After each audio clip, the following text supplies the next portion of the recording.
वस्सलातु वस्सलामु अला सय्यिदिल मुरसलीन अम्मा बाद आऊज़ु बिल्लाहि मिनश शैतानिर रजीम बिस्मिल्लाहिर रहमानिर रहीम वल्लज़ी जाअ बिस्सिद्क़ि वसद्दक़ बिही उलाइका हुमुल मुत्तक़ून सदक़ल्लाहुल अज़ीम व सदक़ रसूलुहुन नबियुल करीम व नहनु अला ज़ालिका लमिनश शाहिदीन वश्शाकिरीन वल्हम्दुलिल्लाहि रब्बिल आलमीन।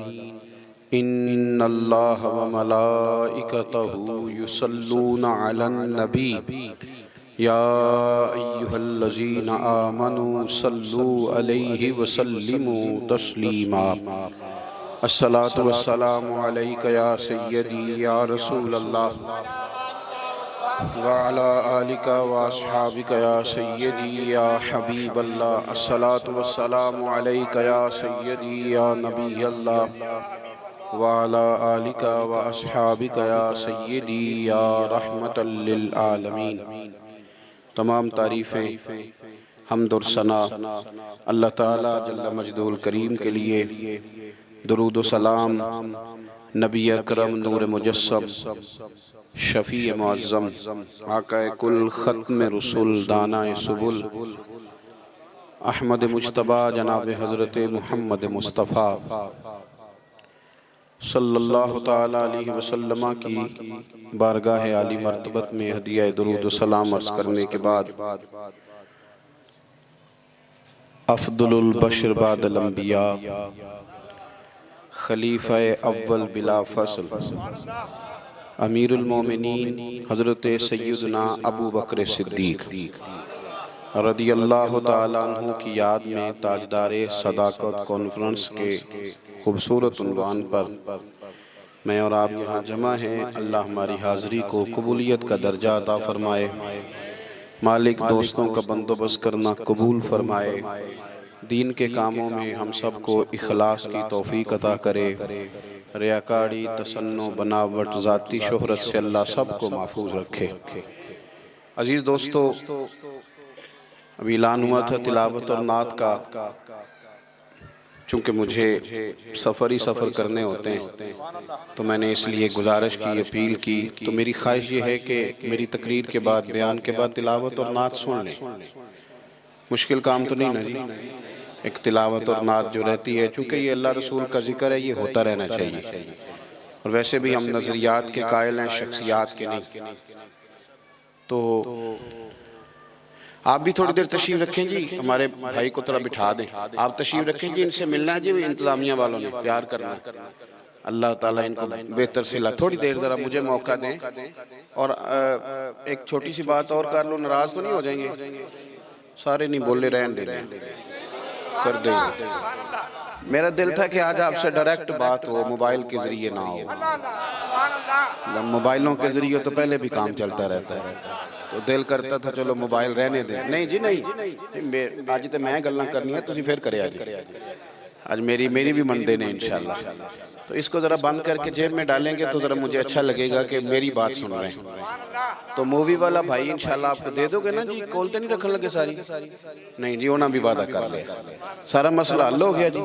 अब पीछे वाले भी तशरीफ रखे। ये स्टेज पे खड़ा बंदा कोई इशारा करेगा ना किसी को पीछे, तो वो सारा माहौल डिस्टर्ब हो जाएगा, सारे देखेंगे। अब बड़े इत्मीनान से बैठे, सुकून से बैठे, ताकि जो चंद एक बातें हमने करनी है वो कही जा सके। अजीज दोस्तों,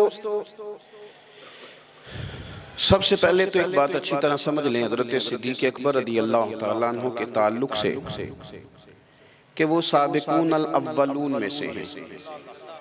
कुरान मजीद ने कहा वस्साबिकून अस्साबिकून उलाइकल मुक़र्रबून। फरमाया सबकत ले जाने वाले सबकत ले ही गए, और यही लोग मुक़र्रबे बारगाह भी हैं, तकर्रुब वाले, सबकत लेने वाले। कुछ लोग ऐसे होते हैं जो हालात देख के सच बोलते हैं। अगर सारी दुनिया इधर चल गई है तो मैं भी अब चलो इस सच के पीछे चल पड़ता हूँ। कुछ लोग ऐसे होते हैं जिनको अंदाजा हो जाता है कि ये सच है, फिर वो ये नहीं देखते कि लोग इस सच का साथ देते हैं कि नहीं देते। उनका ज़मीर कह रहा होता है बात सच्ची है, तो बंदों की परवाह नहीं करते, वो सच बोल देते। कुछ हालात का तकाजा देख के, माहौल देख के वो लोग अक्सर पीछे रह जाते हैं। हजरत अबू बकर सिद्दीक रज़ी अल्लाह ताला अन्हु एक पढ़े लिखे, मामला फहम, तिजारत करने वाले, संजीदा फिक्र ताजर एक कबीले के सरबराह थे। मक्का सारा मुखालफत कर रहा था दीन इस्लाम की। जो सियासी समाजी लोग होते हैं ना, वो हालात का रुख देख के फैसले करते हैं। हजरत अबू बकर सिद्दीक की जिंदगी का जो पहला सबक है उसको आप याद रखें। पहला सबक, उन्होंने ये नहीं देखा कि दुनिया क्या कह रही है, हालात का तकाजा क्या है। उनके अंदर से आवाज आई कि मदीने वाले की जुबान नूर से जो निकलता है वो हक और सच है। पर उन्होंने दुनिया नहीं देखी, रसूल करीम पर कलमा पढ़ के फौरन मुसलमान हो। हम लोगों ने ना सारी जिंदगी ये देखा है कि बरादरी किधर जाती है उधर जाना है, कबीला जिधर जाता है उधर जाना है, तो सारी जिंदगी थक गए, लोग राजी नहीं हो सके। जो लोग अपने आप को ज्यादा क्लियर करने की कोशिश करते हैं ना, ज्यादा वजाहतें देते हैं, उन्हें भी बाज लोग झूठा समझ लेते हैं। इतना ज्यादा नहीं अपने आप को क्लियर करें।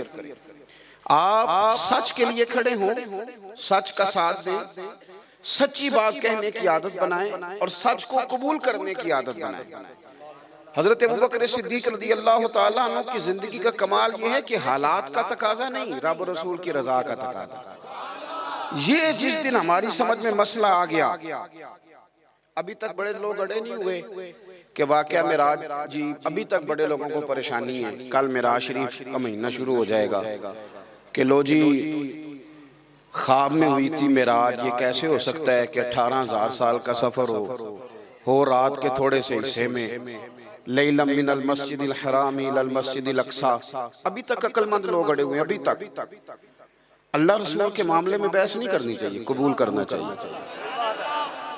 अगर आपने बहस करनी थी, तकरार करना था रब रसूल के वाज़ेह अहकामात के मुकाबले में, तो फिर वो कलमा पढ़ने से पहले करना था।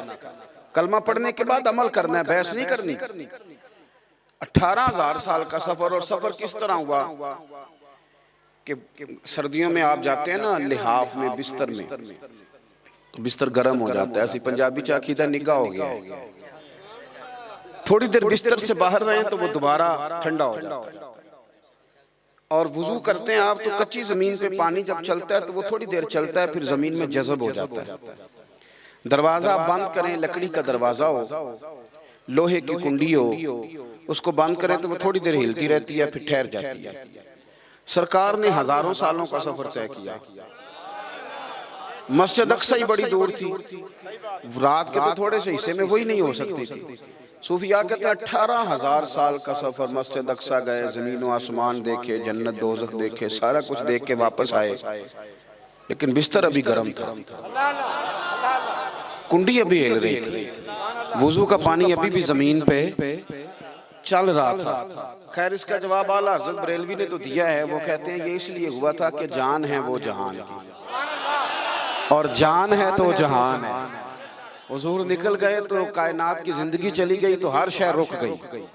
वापस आए हैं तो फिर निजाम हस्ती की नब्ज़ चलने लगी। इकबाल ने भी कहा कि नब्ज़े हस्ती तपश आमादा, इसी नाम से ये जो थोड़ी बहुत तपश है ना नब्ज़ में चल रही है, तो ये मदीने वाले के नाम की बरकत से चल रही है। ये इकबाल कहते हैं नब्ज़े हस्ती तपश आमादा, इसी नाम से। तो इतना लंबा सफर हुजूर ने किया। आप खुशअकीदा हैं, आप शुक्र करें अल्लाह ने आपको खुशअकीदा लोगों में पैदा किया, वरना बेचारे अकल वाले लोग ना जो रब रसूल के वाज़े शानों के मुकाबले में अकल इस्तेमाल करते हैं, वो तो बेचारे सवेरे कुछ दोपहर कुछ और पता नहीं क्या। इकबाल कहते हैं अकल को तनकीद से फुर्सत ही नहीं, यानी 1-2 मिनट नहीं करती, सारा दिन ही करती, फुर्सत ही नहीं, फारग बैठती नहीं। अक्ल को तनकीद से फुर्सत ही नहीं, इश्क पर ईमान की बुनियाद रख। और फिर इकबाल कहते हैं पुख्ता होती है अगर मसलहत अंदेश हो अक्ल, इश्क हो मसलहत अंदेश तो है खाम अभी, बेखतर कूद पड़ा आतिश नमरूद में इश्क, अक्ल थी महवे तमाशाए लबे बांब अभी। और फिर कहने लगे अक्ल यार है 100 भेस बना लेती है, इश्क बेचारा वो यार है, ये बेचारा है। अकल यार है 100 भेस बना लेती है, इश्क बेचारा ना मुल्ला है ना जाहिद ना हकीम। ये किधर जाए? अब इतना लंबा सफर कौन माने? और वो तकरीर हुजूर ने आके कोई गुलामों के बीच नहीं सुनानी थी, मेराज हुई थी मक्के में। अबू जाल, अबू लहब, उतबा, उतैबा, शैबा, वो इतराज करने वाले सारे लोग थे। तो अल्लामा इस्माइल हक्की अलैहिर्रहमा फरमाते हैं कि नबी पाक अलैहिस्सलाम ने मेराज से वापसी पर हजरत जिब्रील अमीन अलैहिस्सलाम से कहा, जिब्रील इतनी सारी मैं सैर करके जा रहा हूँ तो मानेगा कौन? वहां बातें हो रही हैं आलम बाला में, दुनिया सो रही है, वहां बातें हो रही हैं, कौन मानेगा? कौन इसे तस्लीम करेगा? तो हज़रत जिब्रील अमीन अलैहिस्सलाम अर्ज़ करने लगे, या रसूलल्लाह, और कोई माने ना माने, अबू बकर सिद्दीक तो मानेगा, सिद्दीक अकबर तो मानेगा, वो मनोवन। और हज़रत सिद्दीक अकबर ने सुना ही नहीं, हुजूर की जुबान से सुना ही नहीं पहली दफा मेराज। किसी ने जाकर हज़रत सिद्दीक अकबर से कहा कि अगर कोई शख्स कहे कि मैं रात के थोड़े से हिस्से में मस्जिद अक्सा गया हूँ, ज़मीन व आसमान देखें और थोड़े से हिस्से में वापस भी आ गया हूँ, मानते हो? आपने फरमाया मानने वाली बात ही कोई नहीं, नहीं मानते, सवाल ही नहीं पैदा होता। उसने कहा लो जी बात बन गई, पक्का बंदा हम ना, पक्का बंदा हम इनका हिलाने में कामयाब हो गए। नहीं ना मानते का, नहीं मानते का। फिर आपके नबी पाक ने फरमाया, हज़रत सिद्दीक, ओ सुनो यारो, सारी जिंदगी गुजर गई बहस ही करते, मजा कब लेना? सारी जिंदगी दलीलें पूछते गुजर गई, दुरूद शरीफ पढ़ना कब है? यही पूछते वक्त गुजर गया, कौन सा पढ़े, शुरू किस दिन करना है? ये हम लोग हैं जिन्होंने सारी जिंदगी फलाने से भी पूछ ले, फलाने पर करना कब है? शुरू तो करना, करते ही नहीं। ये लुत्फ वाले लोग थे, लुत्फ लिया, गुजर गए। हजरत अबू बकर सिद्दीक से कहा, आपके नबी करीम ने कहा, उन्होंने ये नहीं कहा जाता हूँ पूछता हूँ बात क्या है, हकीकत क्या है, असल, ये नहीं कहा हुजूर ने फरमाया है, फरमाया है, कहा फरमाया है। कहने लगे नबी पाक ने फरमाया तो हक और सच ही फरमाया है, हक और सच फरमाया है, बिल्कुल। लेकिन ना जीन जान दा कुछ वसा नहीं हूं, जान यार नू दे ते शाद हो जा। इसे दिल दे हैं फसाद सारे, दिल दिलबर नू दे, दिल दिलबर नू दे ते आजाद हो जा। जो रखे आबाद ते रो वसदा, ते जदों करे बर्बाद, बर्बाद हो जा। जदों करे बर्बाद वो तो बर्बाद हो भाई। ये जो बहसें हैं ना बड़ी, अल्लाह रसूल के वाज़े अहकाम, इनको छोड़ें, अमल कब करना? हुजूर ने फरमाया नमाज पढ़नी, उन्होंने कहा जी बिल्कुल पढ़नी है। सूद आज से हराम है, उन्होंने कहा जी बिल्कुल हराम है। आज के बाद काफिर मुशरिक औरत से निकाह नाजायज है जी, बिल्कुल नाजायज है। एक मिनट नहीं लगाया कभी। 15 महीने नमाज बैतुल मक़दस की तरफ मुंह करके पढ़ी, आज के बाद खाना काबा की तरफ मुंह करके पढ़ेंगे। उन्होंने कहा सोनिया जिधर आपका मुंह उधर ही हमारा मुंह। हम लोगों ने जिंदगियां गुजारी हैं बहस और तकरार में, हमने जिंदगी गुजारी है, मैं अभी समझ रहा हूँ, मैं अभी सोच रहा हूँ, तो करने वाले करके चले भी गए। हजरत सिद्दीक अकबर ने हमें समझाया कि हालात का रुख देख के सच ना बोलो, रब रसूल की रजा देख के, रब रसूल देखो। हुदैबिया के मौके पे नबी पाक सल्लल्लाहु अलैहि वसल्लम ने 14-1500 सहाबा से फरमाया एहराम बांध हो भी उम्रा करने चलते। हम जब उम्रा करने जाए ना, खुदा ना खास्ता वहाँ एयरपोर्ट पे जाके पता चले कि धोखा हो गया है या फ्लाइट ही कैंसिल हो गई है, तो लोग घर नहीं आते, रिश्तेदारों के यहाँ चले जाते हैं। हर बंदा पूछेगा गए क्यों नहीं, किस किस को सवालों का जवाब देंगे। बड़ा मुश्किल मरहला है। 1400-1500 सहाबा एहराम बांध के पहुंच गए। उन्होंने रोक लिया, कुरैश मक्का ने नहीं उम्रा करने देंगे, आइंदा आइएगा। और शराइत लिखी जा रही है, सुलह हो रही है। और शर्तें क्या लिखी गई? बड़ी सख्त शर्तें। अगर मक्के वालों का कोई बंदा मदीने आया तो मदीने वाले वापस करेंगे, और मदीने वालों का कोई वहां गया तो वापस ही नहीं करेंगे। लगता था कि ये सुलह तो दब की हो रही है, लेकिन नबी पाक नूरे नबूवत से सारा कुछ देख रहे हैं। हुजूर ने सुलह कर ली। अब 1500 बंदा मदीने से आया है, उम्रा कर ले, वापस जाना पड़ रहा है। हो सकता है को पीर साहब के साथ जाते तो बैत वहीं टूट जाती है एयरपोर्ट पे। पीर साहब का अमल ही नहीं सही, पहला नहीं पता, टूट जाती है, इतना लंबा नहीं चलता मामला। लेकिन हुजूर सल्लल्लाहु अलैहि वसल्लम ने फरमाया इहराम खोल दो, खोल दो, अगले साल आएंगे, सुलह होगी। हजरत उमर फरमाते हैं, ये सही बुखारी में मौजूद है, फरमाते मेरे अंदर जज्बा जिहाद जोश मार रहा था कि बदर में हम 313 थे, हमने भगा दिया था, अब तो हम 1400-1500 हैं। फौरन गए हुजूर की बारगाह में, जाके अर्ज की हुजूर आप भी सच्चे, कुरान भी सच्चा, इस्लाम भी सच्चा, दब के सुलह क्यों करें? हुजूर ने फरमाया उमर एक ही बात जो समझने वाली, फरमाया उमर मैं हूं अल्लाह का रसूल, मैं मर्जी से बात करता ही नहीं, मैं वही कहता हूं जो मेरा रब मुझे हुक्म इरशाद फरमाता।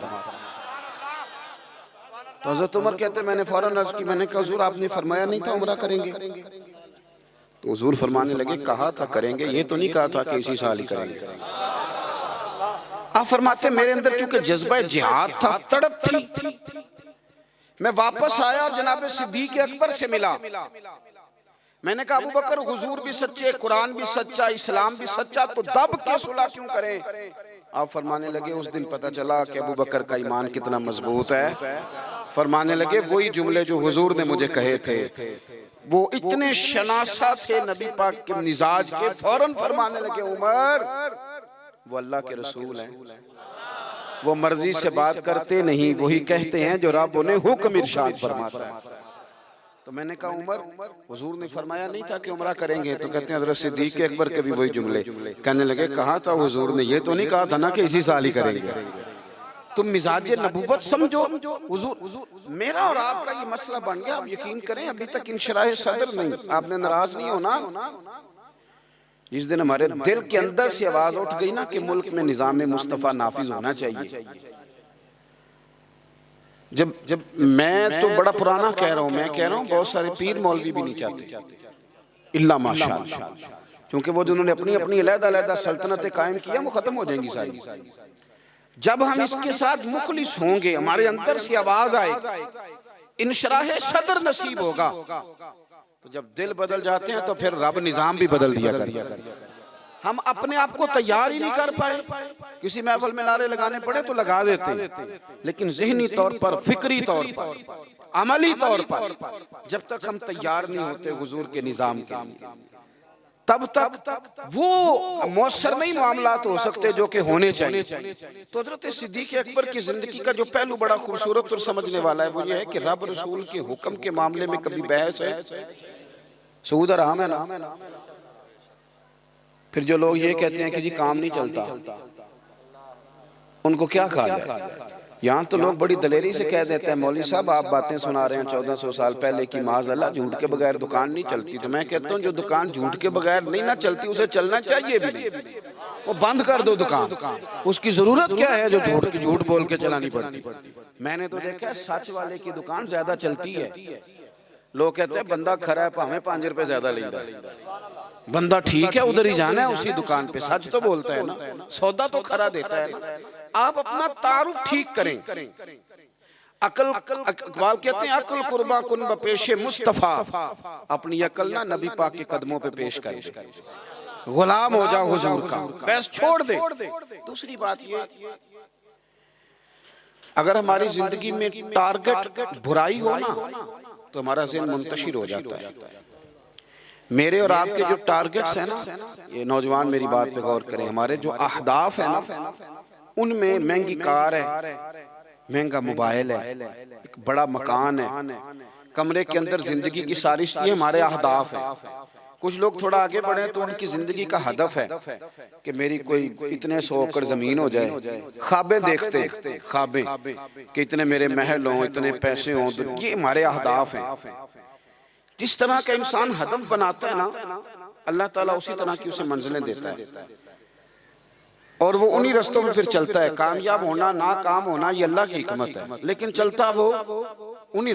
जिस बंदे का हदफ होता है ना, मैंने कोई भलाई करनी है, कोई खैर का काम करना है, मैंने कोई मस्जिद बनानी है, कोई इदारा बनाना है, मैंने ये रास्ता बनवाना है, मैंने यहाँ गरीबों के लिए हॉस्पिटल का बंदोबस्त करना है, हदफ जिन लोगों का नेक पाक होता है अल्लाह उनकी भी बड़ी मदद फरमाता है। और जिन लोगों के अहदाफ बन जाए ना, मैंने नेकी करनी है, नेकी हदफ है ना, आज 5000 बार मदीने वाले पे दरूद शरीफ पढ़ना है, ये भी हदफ है कि आज सिपारे ना 2 नहीं पढ़ने 5 पढ़ने, ये भी हदफ है कि आज वो तस्बीह करनी है जो रसूल करीम ने बयान फरमाई है। आप जब अहदाफ तय कर लेते हैं ना, और फिर आप वक्त तो बड़ा ज़ाया होता है ना हमारे मुल्क में अभी भी बहुत सारे ऐसे लोग हैं जो कहते हैं हम बोर हो रहे हैं। तो आप नाराज ना हो, तो बोर वेला बंदा होता है, इतना टाइम कहाँ है बोर होने का। बोर बंदा हो भी तो जो काम करने वाले हो, ज़हन कहीं भी हो, खुश हो ना खुश हो, काम तो करना ही है ना। मेरी बात की समझ आ रही नहीं लगी, मैं दोबारा समझाना। दिन भावे ईदा भी होवे, पट्ठे ते वट देने के नहीं, मज्जा मुझे कुछ देना है कि नहीं भाई। भावे दिहाड़ा तो एक दिन पहले भी वो काम करना पड़े, आखिरी दिन भी तो करना तो है ना। जब आप हदफ तय कर लेते हैं फिर छुट्टी, हदफ तय। हजरत अबू बकर सिद्दीक ने हदफ तय कर लिया था कि हुजूर जो जो इरशाद फरमाए वो अमल करना, उस पर चलना है। नबी पाक सहाबा के बीच बैठे, कुछ लोग कहते हैं जी मैं करीब रहता हूँ पीर साहब के, लिहाजा मैं मैनू बख्शा लड़ा उड़ा, ज्यादा नेड़े रहने वाले बात नहीं मानते, वो वाला अमल नहीं करते जो करना चाहिए। इनकी जिम्मेदारियां ज्यादा होती हैं, इनकी जुबान ज्यादा मीठी होनी चाहिए, इनका लोगों से बर्ताव ज्यादा अच्छा होना चाहिए, इनकी नमाज इनको ज्यादा मोहतात होकर पढ़नी चाहिए ताकि लोगों को पता चले कि ये कुर्ब में रहते। हजरत अबू बकर सिद्दीक ने ये नहीं किया कि मेरी कुर्बत बड़ी है, मेरी फजीलत में हदीसें बड़ी हैं, ये नहीं किया, बल्कि उन्होंने ना तय कर लिया कि मैंने ना हुजूर की नौकरी भी खुल के करनी है और हुजूर के हुक्म पर अमल भी खुल के करना। मजमे में हुजूर सहाबा में बैठे, नबी पाक ने फरमाया भाई कोई बंदा आज ऐसा है जिसने रोजा रखा हो, हाथ खड़ा किया, हुजूर मैंने रखा है। हजरत सिद्दीक अकबर ने सारी महफिल में हाथ खड़ा किया। हुजूर ने दूसरा सवाल पूछा, आप नाराज ना होना, आप तो हमारे यहाँ ये नेकियां नहीं समझी जाती, नफली रोजा रखना, इबादत करना। लोग कहते हैं मैनू को बड़ा काम दसो, मैं क्या तू रोजा रखा कर सोमवार वाले दिन, ए बाबा बड़ा काम है, इसलिए कि ये भी मुस्लिम शरीफ में हुजूर की सुन्नत है। वो मैं ना मुहर्रम शरीफ में एक जगह तकरीर के लिए हाजिर था, तो वहाँ एक साहब ने, वह नारे लगवाना तो इतना मुश्किल काम है ही नहीं, जितने मर्जी मैं लगवा दूं, और अल्लाह के फजल से अल्लाह ने लोगों को जज्बा दिया, लोग शौक ज़ौक से लगाते हैं। उन्होंने कहा जी करबला आ जाए, हम इंशाल्लाह इनकलाब ले आएंगे। तो मैंने उन्हें कहा कि आप गर्दन कटाने वाली सुन्नत इमाम हुसैन की अदा करना चाहते हैं, दाढ़ी वाली अदा कर लें, ये भी तो उन्हीं की सुन्नत है ना। वो जब बारी आएगी गर्दन कटाने वाली वो भी कर लेना अदा, अभी तो इसका तो टाइम है ना आपके पास, तो ये करें। इमाम हसन और हुसैन 100 रकत नमाज नफल रोज पढ़ते थे, ये करें आप। 1 रुपया जमा करके नहीं रखा, सारा खर्च कर देते थे, ये सुन्नतें अदा करें ना उनकी। फिर जब जान कुर्बान करने की बारी आएगी तो वो भी देखी जाएगी कि एंड वाली सुन्नत पे अमल करना, पीछे कोई नहीं करना। तरतीब हमारी बड़ी अजीब है, निस्बत वाला तो ज्यादा मोहतात होता है। हुजूर ने फरमाया किसने रोजा रखा है, हुजूर मैंने रखा है। नबी पाक ने फरमाया किसी ने किसी का जनाजा आज पढ़ा है, ओ यार अब तो हम भी उन्हीं जनाजों पे जाते हैं जिन पे बुलाया जाए, जिन पे हमारा ताल्लुक। हज़रत सिद्दीक़ अकबर ने हाथ खड़ा किया, हुजूर मैं जनाजे पे गया था। फरमाया अबू बकर यहाँ भी पाए जा रहे हैं, हुजूर की बारगाह में भी हर वक्त हाजिर है। आज किसी ने किसी मिस्कीन को खाना खिलाया? सिद्दीक़ अकबर ने फिर हाथ खड़ा किया, सोनिया ये तेरा हुक्म है, मैंने ये नौकरी की है। ओ किसी ने किसी यतीम और लवारस बच्चे के सर पे हाथ फेरा। सिद्दीक़ अकबर ने रोते हुए हाथ खड़ा किया, महबूबा आपके इस गुलाम ने ये नौकरी आज की है। नबी पाक सल्लल्लाहु तआला अलैहि वसल्लम पूछते जा रहे हैं, वो बताते जा रहे हैं। हुजूर ने फरमाया लोगों सुनो भाई, जन्नतियों की 360 अलामतें और निशानियां हैं, किसी में एक भी पाई जाए तो वो जन्नती है। और फरमाया ये मेरे अबू बकर सिद्दीक है जिनके अंदर 360 सारी की सारी पाई जाती है। अपनी जिंदगी के अंदर सुबह से लेकर शाम तक फटे पे बैठना, मोबाइल देखना, इधर घूमना उधर घूमना, भाई आप तो इनकलाब बर्पा कर सकते, सलाहियतों को जंग लगा रहे हैं, कुछ करें कुछ करें। और कुछ काम वो इतने अजीब करते थे, हमारे यहाँ लोग ये समझते हैं कि करोड़ रुपया हो तो फिर ही लोगों की खिदमत होती है। बड़े मालदार आदमी थे, बड़ा इशार करते थे। हज़रत उमर फारूक फरमाते हैं उनके इंतकाल को 3 दिन हुए थे, मैं मस्जिद नबवी में बैठा था, 2-3 छोटी छोटी बच्चियां आ गई, कहने लगी चाचा आप खलीफा बने हो। मैंने कहा पुत्र मैं बनाऊं, तो कहने लगी चलें। फिर असर के बाद अबू बकर सिद्दीक हमारे घर जाते थे। मैंने कहा पुत्र आपके घर क्या? कहने लगी अब्बा फौत हो गए, भाई कोई नहीं। हमने ना बकरियां रखी हुई, वो रोज असर के बाद आते थे, बकरियों का दूध धो के हमें दे जाते थे, कुछ पी लेती थी, कुछ बेच के गुजारा कर लेती। 3 दिन हो गए, मेरी माँ रोती है, बहनें रोती हैं, कौन आएगा? चाचा चलोगे? तो हज़रत उमर की तो दाढ़ी भर गई आंसू आंसू। चद्दर उठा के कंधे पे रखी, बेटियां आगे आगे, उमर पीछे पीछे। एक सहाबी रास्ते में मिले, उमर कहाँ जा रहे हो रोते हुए? उमर और रोए, कहने लगे यार क्या बताऊं, अबू बकर सिद्दीक रास्ता बड़ा मुश्किल कर गया मेरे। उसके रास्तों पे चलना इतना कठिन है, इतना मुश्किल। भाई कुछ जरूरी है कि 2 लाख रुपए किसी को देंगे तो खिदमत होगी? तो किसी का आटा ही पिसवा दे, जहाँ किसी को जाके शहर से दवाई ला के दे दे। कोई तो ड्यूटी करना, ये हमें हज़रत अबू बकर सिद्दीक ने सिखाया। तो कुछ नहीं कर सकता तो मस्जिद में झाड़ू तो देना। मेरे भाई कुछ तो, आप किस महफिल का मेहमान खुसूसी कौन है? मैं तो आया हूँ, चला जाऊंगा। इस महफिल का मेहमान खुसूसी वो है जिसने महफिल से पहले यहाँ झाड़ू दिया, जिसने यहाँ दरियां बिछाई, जिस उसकी फोटो भी नहीं आनी बेचारी, वो शायद पीछे रहे। ये बड़े खास लोग होते हैं। कैमरे की आंख इन्हें देखे ना देखे, रब रसूल इन्हें देखते हैं। अल्लाह रसूल की ये निगाह करम में रहते हैं। हजरत अबू बकर सिद्दीक रज़ी अल्लाह तआला अन्हु ने नेकी के, खैर के अहदाफ तय किए, उस हदफ पर उन्होंने जिंदगी गुजारी। तीसरी बात, उन्होंने ना अपना माल खर्च किया इस्लाम के लिए। अपना कमाया हुआ माल खर्च करना खासा मुश्किल काम है, आसान नहीं होता। और अगर आपने जायज तरीके से मुशक्कत के साथ पैसा कमाया तो खासा मुश्किल लगता है उसको खर्च करना। हज़रत अबू बकर सिद्दीक रज़ी अल्लाह तआला अन्हु ने माल खर्च किया, और किस तरह खर्च किया कि जब जब हुजूर ने इशारा किया, जब जब इशारा किया, मस्जिद नबी बनने की बात आई तब भी खर्च किया, जिहाद की बात आई तब भी खर्च किया। हालात ऊपर नीचे होते रहते। जंग में हुजूर ने ऐलान किया तो हालात कुछ ज्यादा मौसर नहीं थे सिद्दीक अकबर के। तो हज़रत उमर कहते हैं उस दिन मैंने सोचा आज मैंने आगे गुजरना, तो मैं आधा माल ले आया घर से। कितना? ज़कात कितने फीसद है? बोल के बताएं। जवान क्यों नहीं बोल रहे? कितने फीसद? ज़कात 2.5% है। 2.5%, 100 में से 2.5 रुपए। हज़रत उमर कितने ले आए? 50 रुपए 100 में से। ये बड़ा मुश्किल काम है। 2.5% देते हैं तो लोग कई हिसाब करते हैं, और 50% यानी आधे पैसों को थोड़ा ना समझे आप। हज़रत उमर बहुत ज्यादा पैसे लेके आए, 50%। घर की हर शय आधी करके ले आए। और आप फरमाते मेरे हालात बड़े अच्छे थे उन दिनों, और अबू बकर सिद्दीक के मामलात का मुझे पता था, तो मेरे दिल में ख्याल आया कि आज ना मैंने अबू बकर से आगे गुजर जाना। कहते हैं जाके मैंने माल रखा, उतनी देर में सिद्दीक अकबर भी आ गए। कहते हैं जवाब तो चलो जो होने थे वो होने ही थे। हुजूर ने जो दोनों से सवाल पूछे ना, उन सवाल ही बड़े इनफिरादी थे। मुझसे हुजूर ने पूछा क्या लेके आए हो? इधर देखो जवानों, क्या लेके आए हो? मैंने अर्ज की हुजूर आधा। मुझसे पूछा क्या लेके आए हो? मैंने कहा हुजूर आधा ले आया हूं।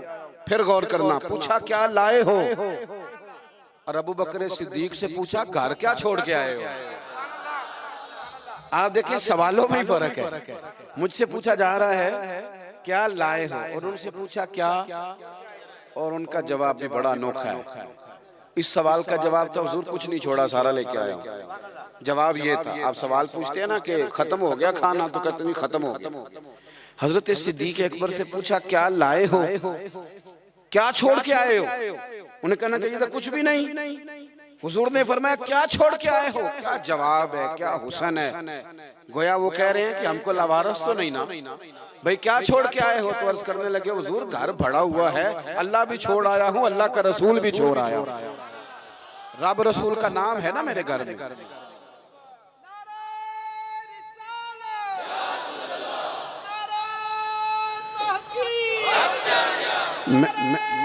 सुने फरमाते मैं ना अल्लाह और उसके रसूल, ओ भाई हमारे घरों में सारा कुछ है आजकल, अल्लाह रसूल का नाम नहीं। माज़अल्लाह। वो क्या कह रहे थे? झाड़ू फेर के हर शय ले आया, पर घर में अल्लाह रसूल का नाम, अल्लाह रसूल का जिक्र मेरे घर में है। तो आपने कभी किसी किताब में ये पढ़ा है या किसी आलिम ने बताया कि उसके बाद हज़रत सिद्दीक अकबर माज़अल्लाह कंगाल हो गए थे? वो तो फिर माला माल थे। उसके बाद भी कई दफा दिया।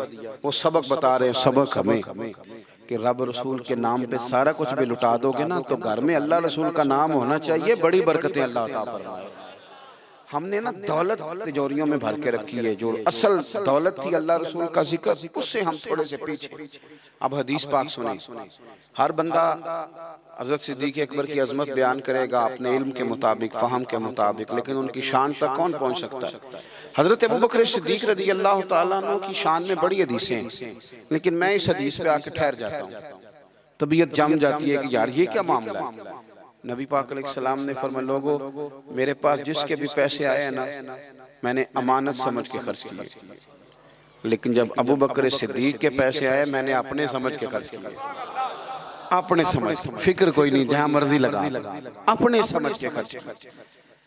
आखिरी बातें आपकी खिदमत में अर्ज कर रहा हूँ। एक तो पहले साहब से अर्ज किया कि सच सच ही होता है, हक वो हालात देख के नहीं बोलना, वो ज़मीर की आवाज सुन के बोलना।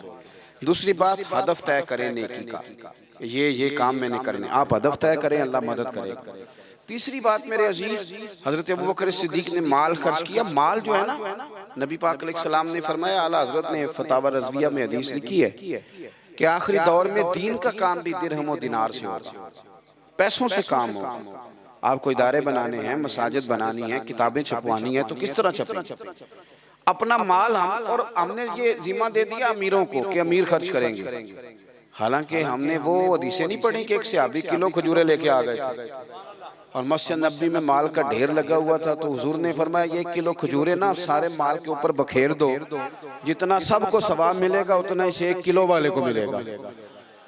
तो हम ना वो ज़ौक़ नहीं पैदा कर पा रहे कि 10 रुपए की, अल्लाह रसूल की नजर में इखलास वाले 10 रुपए की बड़ी कदर।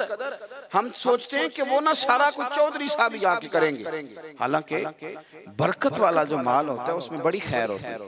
आखिरी बात जो बड़ी जरूरी है उस पर गौर करें, फैसले जिंदगी में जब भी करें इंसाफ पर मबनी करें, मोहब्बत देख के फैसला न करें। मोहब्बत और होती है, काबिलियत और होती है। मुझे पर होना ये फितरी बात है, लेकिन उसका काबिल होना ये एक अलग बात।